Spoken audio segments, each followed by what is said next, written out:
This is how to ruin your new Toyota Tacoma. You know, you buy that thing, and it's the same with every vehicle, right? You buy it, you drive it off the showroom lot or the dealer lot, and it's smooth and it's powerful and it's really, really comfortable. But there are a few things that a lot of us do, and I am guilty. I have done this, but you learn over time, right? Ways to ruin the Tacoma, and I've done it. Number one, the first thing that I've ever did as far as lifting on a Toyota Tacoma is the block and spacer lift, right? I went to a shop, I was all gung-ho. It was going to be my first ever lifted Toyota Tacoma. So I had them put some spacers in there, and of course that just compacted the suspension, right? So it gave it really less travel in the suspension itself, if you will, on the shocks, on the springs, on the coils, all that stuff. And it made for a really tight front end. When I would run over bumps and things, even transitions between different roads, right? It would really smack, it would really hit. Same thing in the back, right? I put blocks back there, just big old chunks of steel, and that in essence compacted the leaf springs when we had those, and it made for a really, really rough ride. I learned pretty quick that that's not the way to go, right? So the other way, when talking about lifts, I guess, is to go too big without changing a lot of different suspension components. I did that. I went about 3.5 inches on a Gen 3, and I had a blowout. That arm on the side with the gasket on it you've seen under there, right? I blew that thing out. I think I know exactly when I did it. I hit a bump, it took a big hit, and it put a hole in the side of that cover gasket. It's really like a sleeve, I guess. And all of the lubricant inside came out and ended up on top of the skid plate. My nice shiny new TRD skid plate. It was horrid. I sold the truck not long after that, so it's not something I had to deal with, but it would have cost somewhere between $900 and $1,500 to fix, right? Big, heavy, honking tires.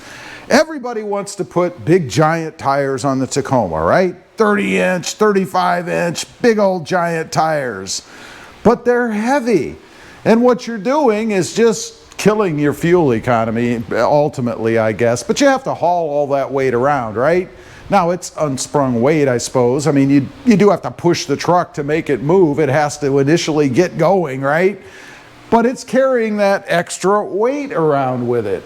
Not to say you shouldn't do it. We all love to do it. And there's a remedy at the end for that as well. We'll get to that in a few minutes. But I've learned that it's best to stay fairly close. I mean, I'm not stock on mine, obviously, but I'm not hugely bigger either. I think overall, I'm about a 1/2 inch or something like that, an inch, whatever it is, bigger than those original ugly all-season tires.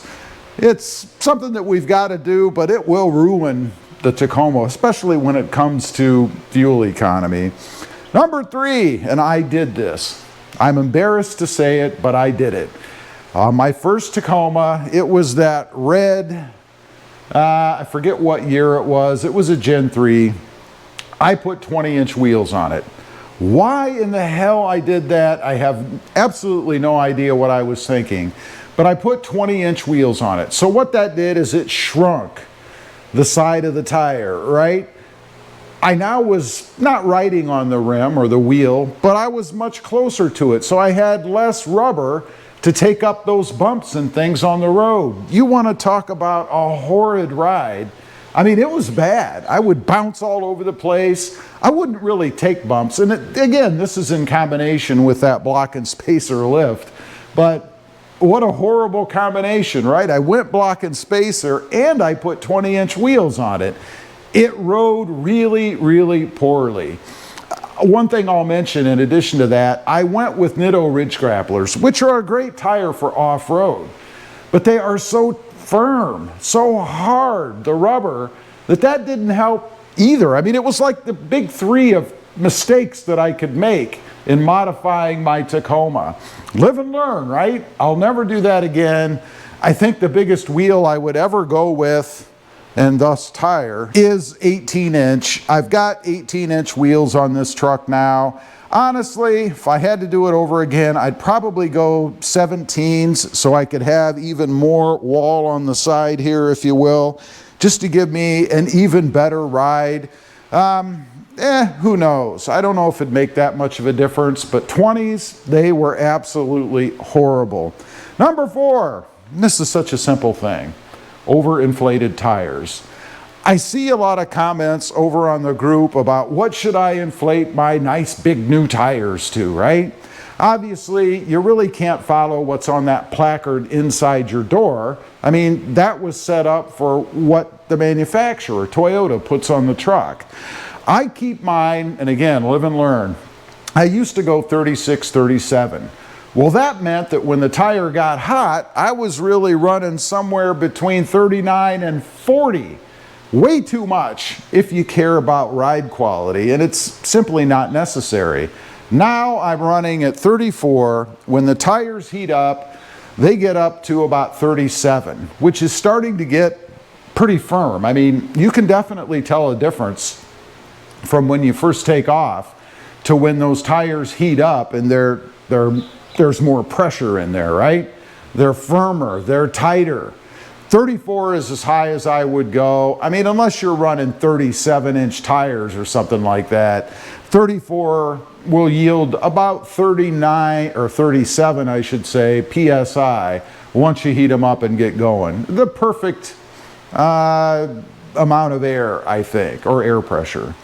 Number 5, weighting it down with gear. We all love to put a bunch of stuff on, right? I mean, I've added weight to the truck from something as small as these hooks and brackets on the front and the back. They're not light, as well as sliders. These are 50 pounds a piece. That's 100 pounds. At one point, I have had a sport bar on the truck. That thing probably weighs upwards of 100 pounds. Of course, on the back, I've got the tonneau cover back there. You know, that probably weighs about 50 to 70 pounds, kind of depends on what version you get and what the material is. But that stuff all weights down the truck, right? And then you start to think after a while, and I've seen people say this, oh, the truck's gutless, it doesn't have any power. Well, no kidding. You've put all this extra weight, you're making it haul around all this extra weight, and it is going to detract from the performance of the truck. Fortunately, there are options out there. You know, I increased the horsepower, the torque on my truck by adding the Banks stuff. And I'm not trying to turn this into a Banks commercial, but this cold air intake gives me an increase of over 18 horses. That's like 18 horses on the front of my truck helping to pull it around, right? As well as 17 or over 17 pound-feet of torque, or foot-pounds. I always get that mixed up, but you get the idea, right? I've added more power to the truck. Also, the boost tubes down there, they help increase airflow. It lengthens the life of the turbo and increases the performance of it a bit as well. The pedal monster under the dash inside, that allows me to adjust the sensitivity of the throttle. Doesn't add any more power in that case, but it lets me manage the truck the way I want to do it. Love that stuff. Anyway, just wanted to get on, kind of air my bad feelings, I guess, about what we do to ruin the Tacoma. And I'm not dogging anybody out there. We all love to do this stuff, and I'm guilty. I do it myself. But you can't really fault the truck when you add all this extra stuff and then don't do anything like adding the intake and the boost tubes and all that good stuff to bring it back to at least where it was when you drove it off the lot. Leave a comment. Let me know if you agree. Ever added a bunch of stuff to your truck and then felt like, how it's sluggish? Why is that? I'd be curious to know.